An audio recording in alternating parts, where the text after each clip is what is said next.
ಎಲ್ಲರಿಗೂ ನಮಸ್ಕಾರ. ಗುರುಕುಲ education 2.0 YouTube ಚಾನಲ್ಗೆ ತಮಗೆಲ್ಲರಿಗೂ ಸ್ವಾಗತ. ನಾನು ಮಂಜು ಸರ್. ಈ ಒಂದು ವಿಡಿಯೋ ತರಗತಿಯಲ್ಲಿ 2024ನೇ ಸಾಲಿನ 2ನೇ ರಾಜ್ಯ ಮಟ್ಟದ SLC ಪೂರ್ವ ಸಿದ್ಧತಾ ಪರೀಕ್ಷೆಯ ಗಣಿತ ಪ್ರಶ್ನೆ ಪತ್ರಿಕೆಯನ್ನು ನಾನು ಬಿಡಿಸ್ತಾ ಇದ್ದೇನೆ. ಪರೀಕ್ಷೆಯನ್ನು ಎದುರಿಸುವುದಕ್ಕಿಂತ ಮುಂಚೆ ನಾವು ಪ್ರಶ್ನೆ ಪತ್ರಿಕೆಗಳನ್ನು ಬಿಡಿಸೋದು ಬಹಳ ಪ್ರಮುಖವಾಗುತ್ತೆ. ಏಕೆಂದರೆ ಪ್ರಶ್ನೆ ಪತ್ರಿಕೆಗಳನ್ನು ಬಿಡಿಸುವುದರಿಂದ ನಮಗೆ ಒಂದು ಕಾನ್ಫಿಡೆನ್ಸ್ ಅನ್ನೋದು ಜಾಸ್ತಿ ಆಗುತ್ತೆ. ಅದರಿಂದ ಪ್ರಶ್ನೆ ಪತ್ರಿಕೆಗೆ ಹೋಗೋಣ. ಈ ಪ್ರಶ್ನೆ ಪತ್ರಿಕೆಗೆ ಹೋಗೋಕ್ಕಿಂತ ಮುಂಚೆ ಯಾರೆಲ್ಲ ನಮ್ಮ ಚಾನಲನ್ನು ಸಬ್ಸ್ಕ್ರೈಬ್ ಮಾಡಿಲ್ಲೋ ಅವರು ಸಬ್ಸ್ಕ್ರೈಬ್ ಮಾಡಿ ನೋಡಿ ಅಂತ ಹೇಳ್ತಾ ವಿಡಿಯೋಗೆ ಹೋಗೋಣ. ಮೊದಲನೇ ಪ್ರಶ್ನೆ, the HCF of the smallest prime number and the smallest composite number ಅಂತ ಕೇಳಿದ್ದಾನೆ. ನಾವು ಫಸ್ಟು ಇಲ್ಲಿ HCF ಫೈಂಡ್ ಔಟ್ ಮಾಡಬೇಕು, ಸ್ಮಾಲೆಸ್ಟ್ ಪ್ರೈಮ್ ನಂಬರ್ದು ಮತ್ತು ಸ್ಮಾಲೆಸ್ಟ್ ಕಾಂಪೋಸಿಟ್ ನಂಬರ್ದು. ನಾವು ಫಸ್ಟು ಸಾಲ್ಯೂಷನ್ ನಮಗೆ ಗೊತ್ತಿದೆ. ಸ್ಮಾಲೆಸ್ಟ್ ಪ್ರೈಮ್ ನಂಬರ್ ಯಾವುದು? Smallest prime number is 2, because the definition of prime number tells the number which is greater than or equal to 2 and which is having factors 1 and itself, that is called a prime number, and then the smallest prime number is 2. Similarly, smallest composite number,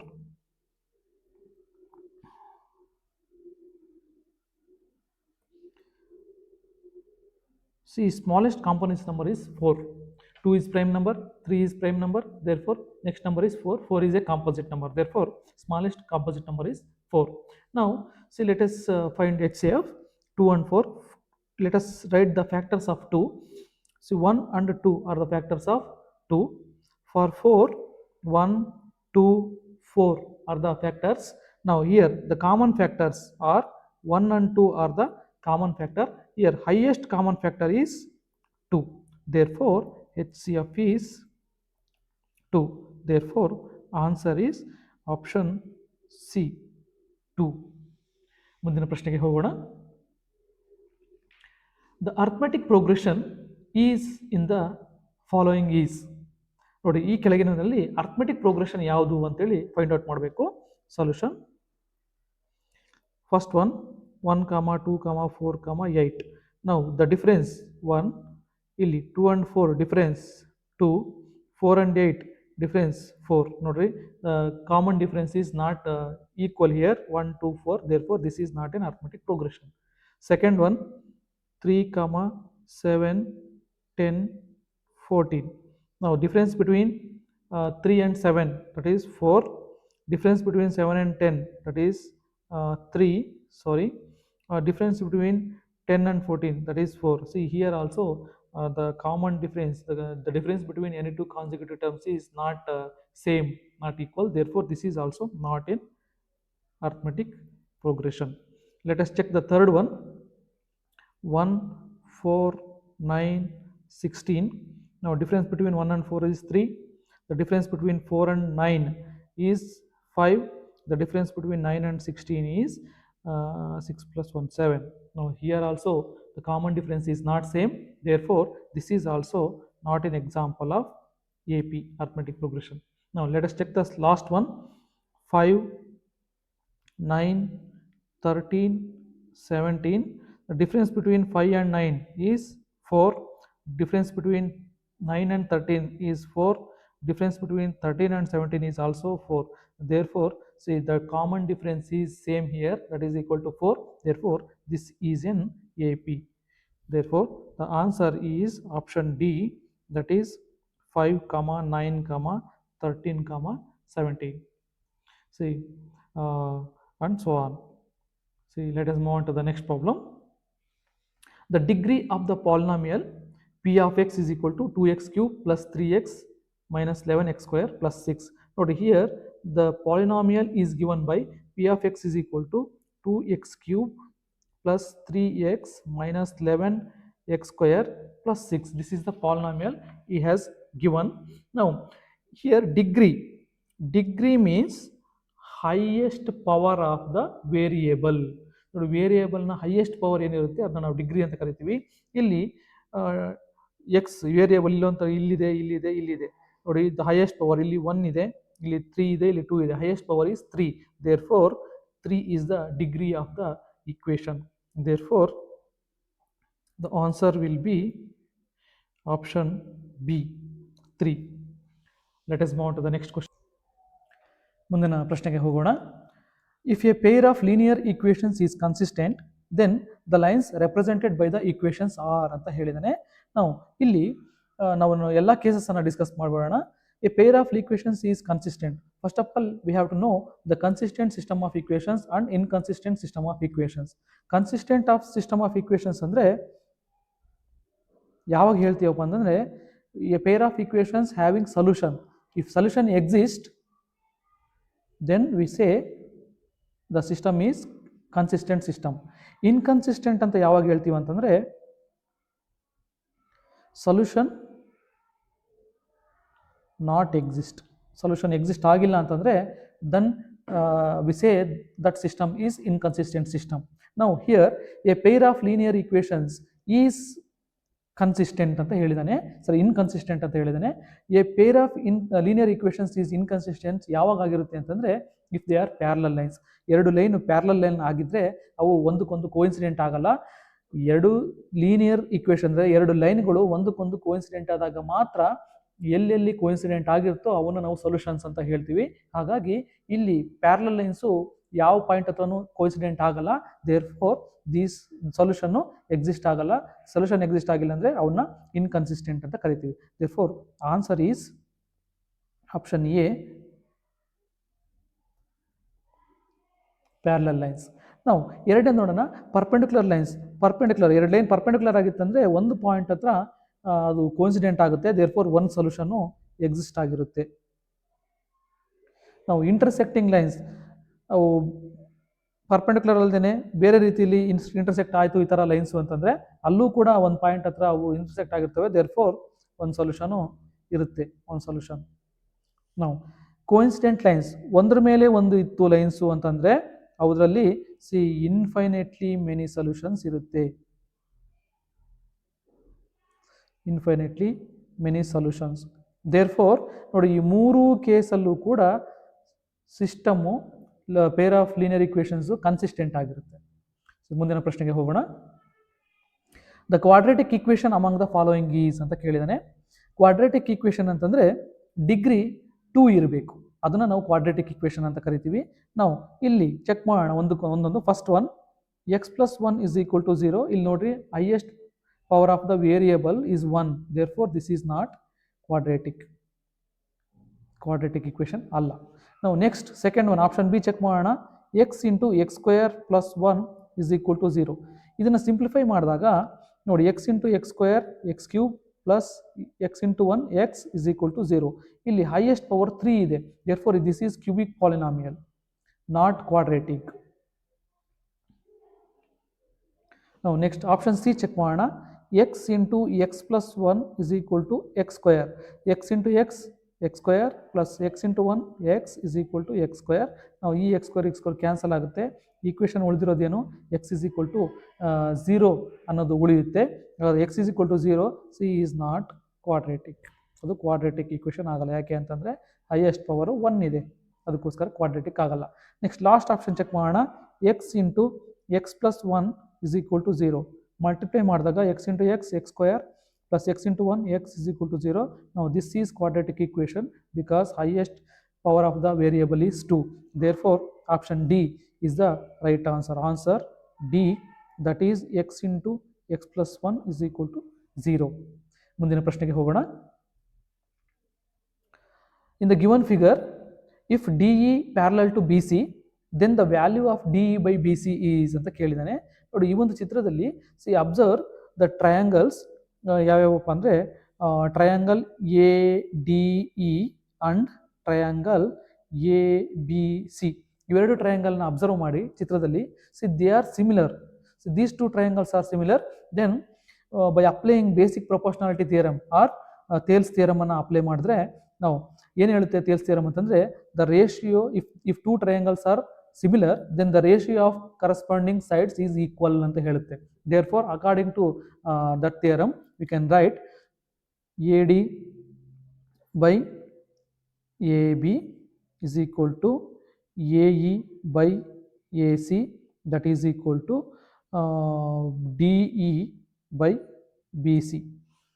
Thales theorem apply ಮಾಡಿದ್ರೆ ನಾವು ಇಲ್ಲಿ ನಮಗೆ D E by B ಸಿನ find out ಮಾಡಬೇಕಾಗಿರೋದ್ರಿಂದ therefore D E by B C is equal to ನಾವು A E by A C ಒಂದು equation ಬರ್ಕೊತೀನಿ. ನಾವು ಎ ಇ ಅಂದರೆ ಎ ಇ ಕೊಟ್ಟಿದ್ದಾನೆ ಅವನೇ 6 ಇದೆ. ನಾವು A C is nothing but A ಸಿನ ನಾನು A E plus E C ಅಂತ ಬರಿಬೋದು. Therefore 6 divided by A E 6 ಇದೆ, ಇದು 3 ಇದೆ. Therefore 6 by 6 plus 3 9. ಇದು ಸಿಂಪ್ಲಿಫೈ ಮಾಡಿದಾಗ 3 2 ಜ 6, 3 3 ಜ 9. Therefore D E by B C is given by 2 by 3. Therefore the answer is 2 by 3. Option C 2 by 3 is the answer. ಮುಂದಿನ ಪ್ರಶ್ನೆಗೆ ಹೋಗೋಣ. The ratio of volume of sphere and hemisphere having equal radius is ಅಂತ ಕೇಳಿದಾನೆ. ನೋಡ್ರಿ, ನಮಗೆ volume of the sphere let V sphere volume of the sphere ನಮಗೆ ಗೊತ್ತಿದೆ. See volume of the sphere is 4 by 3 pi r cube. ನಾವು ಇದೇ radius ಇರ್ತಕ್ಕಂಥ ಹೆಮಿಸ್ಪಿಯರ್ದು volume of hemisphere that is equal to, ನೋಡ್ರಿ, ಸ್ಪಿಯರ್ದು volume 4 by 3 pi r cube ಅಂತ ಗೊತ್ತಿದೆ. ಹೆಮಿಸ್ಪಿಯರ್ ಅಂದರೆ ಅದರಲ್ಲಿ ಅರ್ಧ ಅಂದರೆ ಹಾಫಿಂದ ಮಲ್ಟಿಪ್ಲೈ ಮಾಡಬೇಕು. ನಾವು this is volume of hemisphere. ನಾವು we have to find the ratio of these two, and that means volume of sphere divided by volume of hemisphere that is equal to volume of sphere 4 by 3 pi r cube divided by half into 4 by 3 pi r cube. ನೋಡಿ, 4 by 3 pi r cube 4 by 3 pi r cube cancel ಆಗುತ್ತೆ. ಉಳಿದಿರೋದು ಏನು ನಮಗೆ 1 divided by 1 by 2 ಉಳಿಯುತ್ತೆ. ಅದನ್ನು ನಾವು numerator ತಂದಾಗ 1 into 2 by 1 ಆಗುತ್ತೆ. ಸಿ ನಾವು ಅದು ಮಲ್ಟಿಪ್ಲೈ ಮಾಡಿದ್ರೆ 2 divided by 1 ಆಗುತ್ತೆ. Therefore the ratio is volume of sphere is to volume of hemisphere is equal to 2:1 ಆಗುತ್ತೆ. ದೇರ್ ಫೋರ್ ಆನ್ಸರ್ ಯಾವುದಪ್ಪ ಅಂತಂದರೆ option A. Therefore answer is option A, that is 2:1. ಮುಂದಿನ ಪ್ರಶ್ನೆಗೆ ಹೋಗೋಣ. The correct relation among the following is ಅಂತ ಕೇಳಿದಾನೆ. ಇದು this question is depending upon trigonometric identities.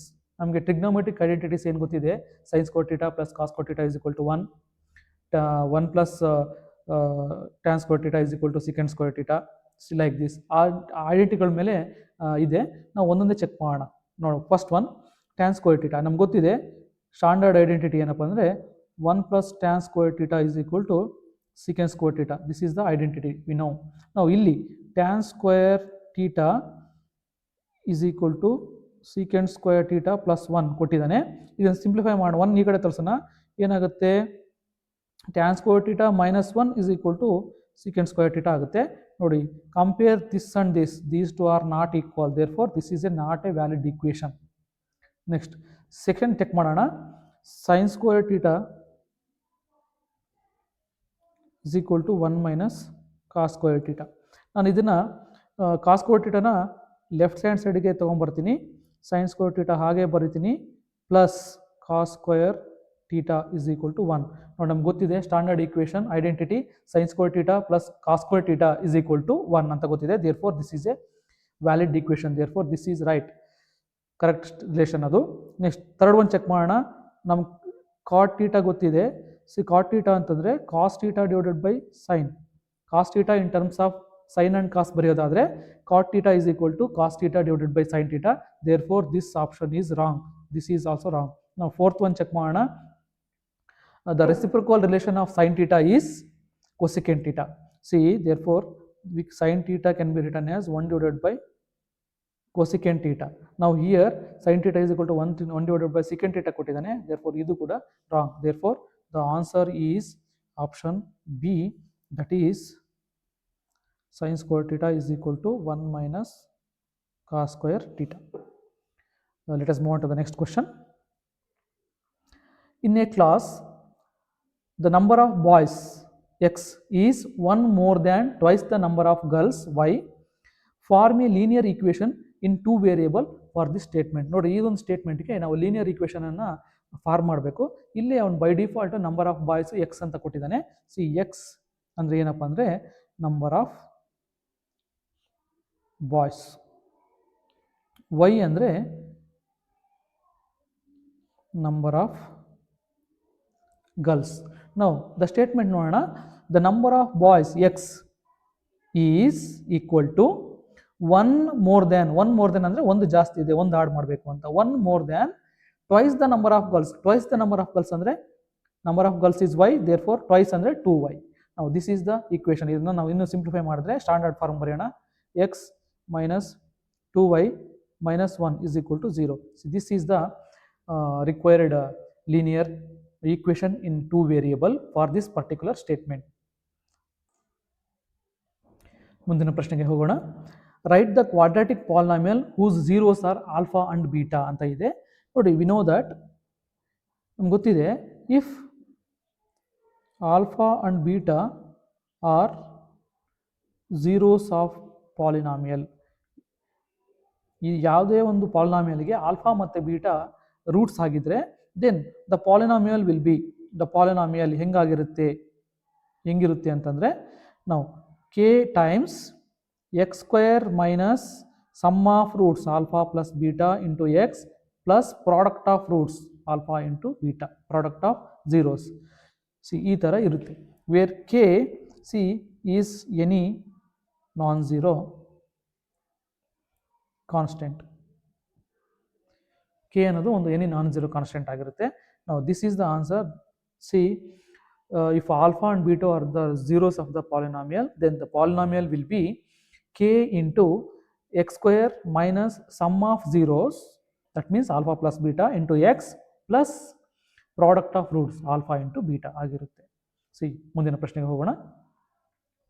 Find the mode of data whose mean is 27 and median is 33.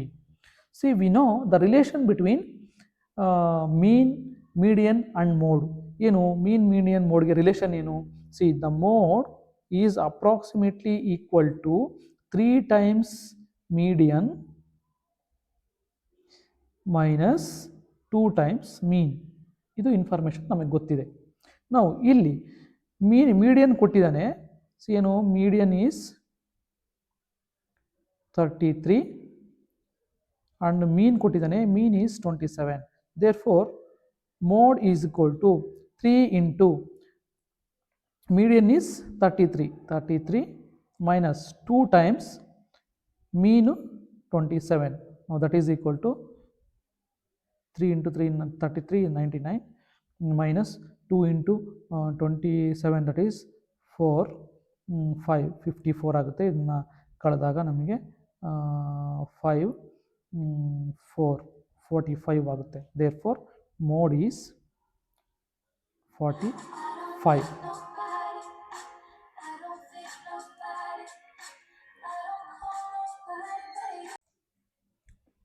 ಮುಂದಿನ ಪ್ರಶ್ನೆಗೆ ಹೋಗೋಣ. If the third term of an arithmetic progression is 13 and second term is 8, then find the first term of the arithmetic progression ಅಂತ ಕೇಳಿದ್ದಾನೆ. ನಾವು ಇಲ್ಲಿ given data ಏನಪ್ಪ ಅಂತಂದರೆ, third term ಕೊಟ್ಟಿದ್ದಾನೆ ಅಂದರೆ T3 ಟರ್ಮನ್ನು T1 T2 T2 ಅಂತ 3 ಅನ್ಕೊಳ್ಳೋಣ. T3 ಥರ್ಡ್ ಟರ್ಮ್ ಕೊಟ್ಟಿದ್ದಾನೆ, ಅದು 13. ಸೆಕೆಂಡ್ ಟರ್ಮ್ ಕೊಟ್ಟಿದ್ದಾನೆ T2, ದಟ್ ಈಸ್ 8 ಕೊಟ್ಟಿದ್ದಾನೆ. ನಾವು ಫಸ್ಟ್ ಟರ್ಮನ್ನು ಫೈಂಡ್ ಔಟ್ ಮಾಡಬೇಕು. ಫಸ್ಟ್ ನಾವು ನಮಗೆ general form of arithmetic progression ಏನಪ್ಪ ಅಂತಂದರೆ, suppose T1 T2 T3 so on ಈ ಥರ ಇದ್ದಾವೆ ಅರ್ಥಮೆಟಿಕ್ ಪ್ರೋಗ್ರೆಷನ್. ಅಂದರೆ first term A1, second term A2, third term A3 and so on ಈ ಥರ ಇದೆ ಅಂತಂದರೆ ಸಿ ಎ, ಈ second term A plus D, third term A plus 2D ಈ ಥರ ಇರುತ್ತೆ. ಹೌದಾ? ಅಂದರೆ ಯಾವುದೇ ಎರಡು ಕಾನ್ಸಿಕ್ಯೂಟಿವ್ ಟರ್ಮ್ಸ್ನ ಡಿಫ್ರೆನ್ಸ್ ತೊಗೊಂಡ್ರೆ ನಮಗೆ ಡಿ ಸಿಗುತ್ತೆ. ದೇರ್ಫೋರ್ T2 ಕೊಟ್ಟಿದ್ದಾನೆ, T3 ಕೊಟ್ಟಿದ್ದಾನೆ. ಅಂದರೆ ಇಲ್ಲಿ T2 8 ಇದೆ, T3 13 ಇದೆ. Therefore, D is equal to T3 minus T2, that is equal to 13 minus 8. See, 13 minus 8, that is equal to 5. Therefore, D is equal to 5. ಹಾಗಾದರೆ D is equal to 5 ಆದರೆ ನಮಗೆ T2 ಅಂದರೆ ಗೊತ್ತಿದೆ, second term, that is A plus D. T2 ಹೌದಾ, ಇಲ್ಲಿದೆ ನೋಡಿರಿ A plus T. ನಾವು there for ಆದರೆ T2 8 ಇದೆ, ನಮಗೆ ಎ ಫಸ್ಟ್ ಟರ್ಮ್ ಗೊತ್ತಿಲ್ಲ, ಡಿ ಗೊತ್ತಿದೆ, 5 ಗೊತ್ತಿದೆ. ಹಾಗಾದರೆ ನಾನು ಈ 5ಅನ್ನು ಈ ಕಡೆ ಕಳಿಸ್ತೀನಿ, ಎ ಹಾಕೇ ಇರ್ಕೊಳ್ತೀನಿ. 8 minus 5 is equal to A. ನಾವು A therefore A is equal to 8 minus 5 ಅಂತಂದರೆ ಸಿ ದಟ್ ಈಸ್ 3. ನೋಡಿ first term, therefore first term is 3. ಮುಂದಿನ ಪ್ರಶ್ನೆಗೆ ಹೋಗೋಣ. Find the coordinates of the mid point of the line segment joining the points 2, 3 and 4, 7. ನೋಡ್ರಿ mid point formula. See suppose we know that if A of x1 y1 and b of x2 y2 are line joining points, then midpoint of line joining A and B is given by some coordinates x, y, that is nothing but x1 plus x2 divided by 2, y1 plus y2 divided by 2. This is the formula, midpoint formula ನಮ್ಗೆ ಗೊತ್ತಿದೆ. ಇಲ್ಲಿ x1 y1 is equal to 2, 3 ಅಂತ ಅನ್ಕೋಣ. x2, y2 ಅನ್ನು 4, 7 ಅಂತ ಅನ್ಕೋಣ. Therefore the mid point x, y is given by x1 plus x2 ಅಂದರೆ x1 2 plus 4 divided by 2, 3 plus 7 divided by 2. ನಾವು ಇದನ್ನು ಸಿಂಪ್ಲಿಫೈ ಮಾಡಿದಾಗ 2 plus 4 6 divided by 2, 6 divided by 2 ಅಂದರೆ 3, 7 plus 3 10 divided by 2, that is equal to 5. Therefore midpoint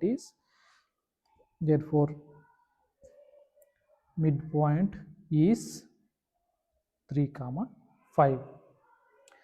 ಮುಂದಿನ ಪ್ರಶ್ನೆಗೆ ಹೋಗೋಣ. There are 50 pens in the box. 2 pens among them are defective.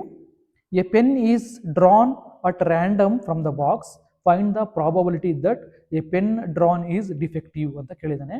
ಇದು probability questions solve ಮಾಡಬೇಕಾದ್ರೆ ಸ್ವಲ್ಪ ಆಲೋಚನೆ ಮಾಡಬೇಕು. ನೋಡಿರಿ, ನಮಗೆ ಗೊತ್ತಿದೆ, suppose E is an event. E ಅನ್ನೋದು ಒಂದು ಈವೆಂಟ್ ಆಗಿದ್ರೆ ಪ್ರಾಬಬಿಲಿಟಿ ಆಫ್ ಈವೆಂಟ್ ನಮ್ಮ ಫಾರ್ಮುಲಾ ಗೊತ್ತಿದೆ, ಏನು? N of E divided by n of S. ಅಂದರೆ ಆ ಈವೆಂಟ್ನ ಫೇವರ್ ಮಾಡ್ತಕ್ಕಂಥ total number of outcomes n of S ಆಗಿರುತ್ತೆ. ಆ ಈವೆಂಟ್ಗೆ ಫೇವರ್ ಮಾಡ್ತಕ್ಕಂಥ ಔಟ್ಕಮ್ಸನ್ನು ಎನ್ ಆಫ್ ಇ ಆಗಿರುತ್ತೆ. ನಾವು ಇವೆರಡು ಗೊತ್ತಾದರೆ ನಾವು ಪ್ರಾಬಬಿಲಿಟಿ ಆಫ್ ದಟ್ ಈವೆಂಟನ್ನು ಫೈಂಡ್ ಔಟ್ ಮಾಡ್ಬೋದು. ನಾವು ಇಲ್ಲಿ ಈವೆಂಟ್ ಏನು ಕೊಟ್ಟಿದ್ದಾನೆ? ಡ್ರಾಯಿಂಗ್ ಎ ಪೆನ್ ಫ್ರಮ್ ಬಾಕ್ಸಿಂದ ಒಂದು ಪೆನ್ನನ್ನು ತೆಗೀತಕ್ಕಂಥ ಒಂದು ಈವೆಂಟನ್ನು ಕೊಟ್ಟಿದ್ದಾನೆ. ನಾವು ಹಾಗಾದರೆ ಎನ್ ಆಫ್ ಇ ಎಷ್ಟಾಗುತ್ತೆ ಇಲ್ಲಿ? ನೋಡಿ, drawing a pen which is defective. ಆ ಪೆನ್ ಎಂತ ಏನಾಗಿರಬೇಕು? ಡಿಫೆಕ್ಟಿವ್ ಆಗಿರಬೇಕು. ಆ ಬಾಕ್ಸ್ ಒಳಗಡೆ ಇರತಕ್ಕಂಥ ಒಂದು ಪೆನ್ನನ್ನು ತೆಗೆದ್ರೆ ಅದು ಡಿಫೆಕ್ಟ್ ಆಗಿರಬೇಕು. ಎಷ್ಟು ಚಾನ್ಸ್ ಇರುತ್ತೆ? ನೋಡಿ, 2 ಪೆನ್ ಡಿಫೆಕ್ಟಿವ್ ಇದಾವೆ ಅಂತ. ಅದರಲ್ಲಿ 2 ಅಂದರೆ ಒಂದು ಎ ಒಂದು ಬಿ ಅಂತ ಅನ್ಕೋಣ. ಅದು ನಾವು ತೆಗೆದ್ರೆ ಒಂದು ಎ ಪೆನ್ ಆದರೂ ಡಿಫೆಕ್ಟಿವ್ ಆಗಿರಬೇಕು, ಇಲ್ಲ ಬಿ ಪೆನ್ ಆದರೂ ಡಿಫೆಕ್ಟಿವ್ ಆಗಿರಬೇಕು. ದಟ್ ಮೀನ್ಸ್ ಪಾಸಿಬಿಲಿಟಿ ಎಷ್ಟಿದೆ? 2 ಇದೆ. ಹಾಗಾದರೆ ಎನ್ ಆಫ್ ಇ ಎಷ್ಟಾಗುತ್ತೆ? 2 ಆಗುತ್ತೆ. ನಾವು ಎನ್ ಆಫ್ ಎಸ್ ಎಷ್ಟಾಗುತ್ತೆ? ಟೋಟಲ್ ನಂಬರ್ ಆಫ್ ಔಟ್ಕಮ್ಸ್ ಎಷ್ಟಿದಾವೆ ಇಲ್ಲಿ? 50 ಇದಾವೆ. ಅಂದರೆ ನಾವು ಬಾಕ್ಸ್ ಒಳಗಿಂದ 50 ಸರಿ ತೆಗಿಬೋದು, 50 ಪೆನ್ ಇದಾವೆ. ಹಾಗಾಗಿ n of S is equal to 50. Therefore probability of event E is given by n of E that is 2 divided by n of s that is 50. ಇದನ್ನು ಸಿಂಪ್ಲಿಫೈ ಮಾಡಿದಾಗ 2 1 ಜಾ 2 25 ಜಾ. therefore probability of event E is 25. ಹಾಗಾದರೆ probability of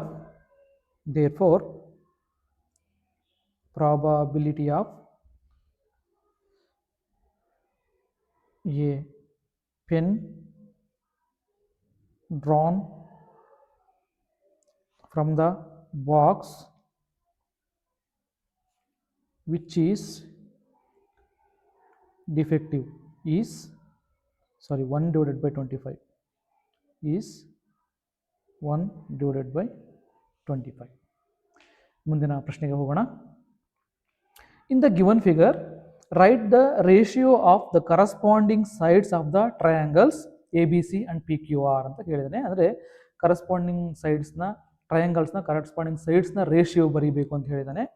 ನಾವು ಇಲ್ಲಿ observe ಮಾಡಬೇಕಾಗಿರೋದು ಏನಪ್ಪ ಅಂತಂದರೆ we have to observe which angles are similar, ಯಾವ ಆಂಗಲ್ಸ್ ಸಿಮಿಲರ್ ಇದೆ ಅಂತ ನಾವು ಐಡೆಂಟಿಫೈ ಮಾಡಬೇಕು. ಇಲ್ಲಿ ನೋಡ್ರಿ, angle A is similar to angle Q and then angle C is similar to angle P. ಅದರಿಂದ ನಾನು ಟ್ರಯಾಂಗಲ್ಸನ್ನು ಅದೇ ಥರ ಬರ್ಕೊತೀನಿ. ಈ ಫಸ್ಟ್ ಟ್ರಯಾಂಗಲ್ಸ್ ಅದೇ ಥರ ಬರಿತೀನಿ. ಎ ಇಲ್ಲೇ ಇರಲಿ ಮೇಲ್ಗಡೆ, ಬಿ ಇಲ್ಲೇ ಇರಲಿ, ಸಿ ಇಲ್ಲೇ ಇರಲಿ. ನೋಡಿ ಇಲ್ಲಿ ಡಬಲ್, ಇಲ್ಲಿ ಸಿಂಗಲ್ ಆ್ಯಂಗಲ್ ಆಗಿ ಡಿನೋಟ್ ಮಾಡಿದ್ದಾನೆ. ನಾವು ಇಲ್ಲಿ ಎಗೆ ನಾನು ಅದೇ ಥರ ಟ್ರಯಾಂಗಲ್ ಬರಿತೀನಿ. ನಾವು ಎಗೆ ಸಿಮಿಲರ್ ಇರ್ತಕ್ಕಂಥ ಆಂಗಲ್ ಯಾವುದು? ಕ್ಯೂ. ಅಂದರೆ ಎ ಜಾಗದಲ್ಲಿ ಇಲ್ಲಿ ಕ್ಯೂ ಬರಿತೀನಿ, ಇಲ್ಲಿ ಸಿಂಗಲ್. ನೆಕ್ಸ್ಟ್ ಸಿಗೆ ಸಿಮಿಲರ್ ಇರ್ತಕ್ಕಂಥ ಆಂಗಲ್ ಪಿ. ಇದು ಸಿ ಈ ಜಾಗದಲ್ಲಿ ಇದೆ, ಅಂದರೆ ಈ ಜಾಗದಲ್ಲಿ ನಮಗೆ ಯಾವ್ದು ಇರಬೇಕು? ಪಿ ಇರಬೇಕು. ಪಿ ಕ್ಯೂ ಆದರೆ ಉಳಿದಿರ್ತಕ್ಕಂಥದ್ದು ಆರ್. ನಾವು ರೇಷಿಯೋನ ಬರಿಬೋದು. ಎ ಬಿಗೆ ಕರೆಸ್ಪಾಂಡ್ ಆಗಿರ್ತಕ್ಕಂಥ ratio Q R, that is equal to A ಸಿಗೆ ಕರೆಸ್ಪಾಂಡಿಂಗ್ ಸೈಡು ಪಿ ಕ್ಯೂ. ನಾವು B C that is equal to B C third side, that is corresponding side R P R P R. See this is the ratio of corresponding sides of the similar triangles. ಈ ಟ್ರಯಾಂಗಲ್ಸ್ನ corresponding ratios ಈ ಥರ ಬರೀಬೇಕು. Next ಮುಂದಿನ ಪ್ರಶ್ನೆಗೆ ಹೋಗೋಣ. A rectangular sheet of paper measuring 40 cm into 20 cm is rolled to form a hollow cylinder of height 40 cm. Find the radius of the cylinder ಅಂತ ಕೇಳಿದ್ದಾನೆ. ನೋಡಿರಿ, ಇಲ್ಲಿ ರೆಕ್ಟ್ಯಾಂಗ್ಯುಲರ್ ಶೀಟ್ ಅದರ ಡೈಮೆನ್ಷನ್ಸ್ ಏನಂದರೆ ಉದ್ದ 40 ಸೆಂಟಿಮೀಟರು, ಅಗಲ 22 ಸೆಂಟಿಮೀಟರ್ ಇದೆ. ಅದನ್ನು ರೋಲ್ ಮಾಡಿದಾಗ ಅದು ಹಾಲೋ ಸಿಲಿಂಡರ್ ಆಗಿ ಫಾರ್ಮ್ ಆಗುತ್ತಂತೆ. ಅದರ ಹೈಟು ಕೂಡ 40 ಸೆಂಟಿಮೀಟರ್ ಇದೆ. 40 ಸೆಂಟಿಮೀಟರ್ ಇದೆ ಅಂತಂದರೆ ನಮಗೇನು ಉದ್ದ ಏನಿದೆ 40 ಸೆಂಟಿಮೀಟ್ರು ಅದು ಹೈಟ್ ಆಗಿರುತ್ತೆ. ಹಾಗಾದರೆ ಉಳಿದಿರ್ತಕ್ಕಂಥ ಈ ಅಗಲ 22 ಸೆಂಟಿಮೀಟರ್ ಏನಾಗಿರುತ್ತೆ? ಅದರ ಬೇಸ್ ಸರ್ಕ್ಯುಲರ್ ಶೇಪಲ್ಲಿ ಬೇಸ್ ಏನು ಫೇರ್ ಆಗಿರುತ್ತೆ, ಆ ಬೇಸ್ನ ಸರ್ಕಂಫರೆನ್ಸ್ ಆಗಿರುತ್ತೆ. ನಾವು therefore solution we know that circumference of circle ಏನು 2πr. Circumference of circle 2πr ಆಗಿರುತ್ತೆ. ನಾವು ಬೇಸು ಸರ್ಕ್ಯುಲರ್ ಶೇಪಲ್ಲಿ ಇರುತ್ತೆ, ಅದು 22 ಸೆಂಟಿಮೀಟರ್ ಇರುತ್ತೆ ಸರ್ಕಂಫರೆನ್ಸು. ಹಾಗಾದರೆ ಸರ್ಕಂಫರೆನ್ಸ್ ಆಫ್ ಬೇಸ್ ಏನು 22 centimetre, that is equal to 2π into R. Therefore R is equal to 22 divided by 2π.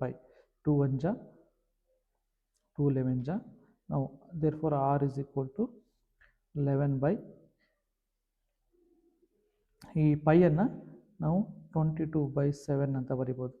R this can be written as 11 into 7/22. ನಾವು 11 1 ಜಾ 11 2 ಜಾ. ನಾವು R is equal to 7/2. therefore r is equal to 3.5 centimeter. Therefore radius of the cylinder is 3.5 centimeter. Therefore radius of cylinder is 3.5 centimeter.